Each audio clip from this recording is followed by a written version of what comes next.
C'est le compte à rebours au niveau des équipes de campagne présidentielle, car il ne reste plus que quelques jours pour que les Congolais se rendent dans les bureaux de vote, accomplir leurs devoirs civiques.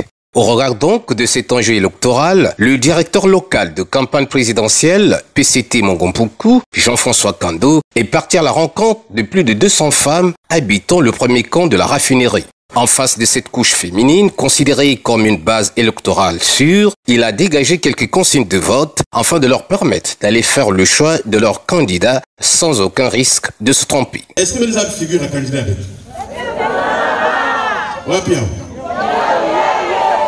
Elle nous prend les chapeaux verts un jour, vous avez bien. Hein? Donc, nous allons bien, non?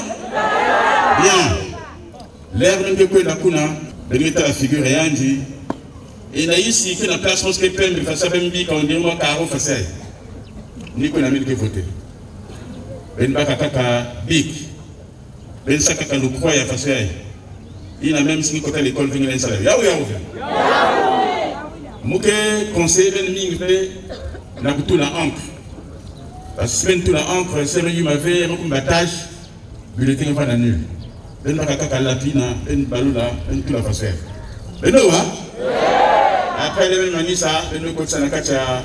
Non, mais on pense enveloppe privée, nous côté na katia urne. Et nous parce que nous signé, nous quoi.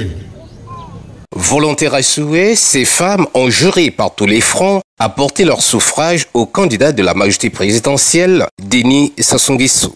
Cet engagement s'est traduit par l'acquisition des cartes d'électeurs qu'elles ont du reste brandies au vu et au sud de tout le monde, comme pour dire que les femmes du premier camp de la raffinerie sont déjà en ordre de bataille pour le scrutin présidentiel du 21 mars prochain. J'ai ramené ces femmes ici pour venir montrer la preuve à notre directeur de campagne de Mongompuku que nous sommes réellement avec vous et que nous allons voter.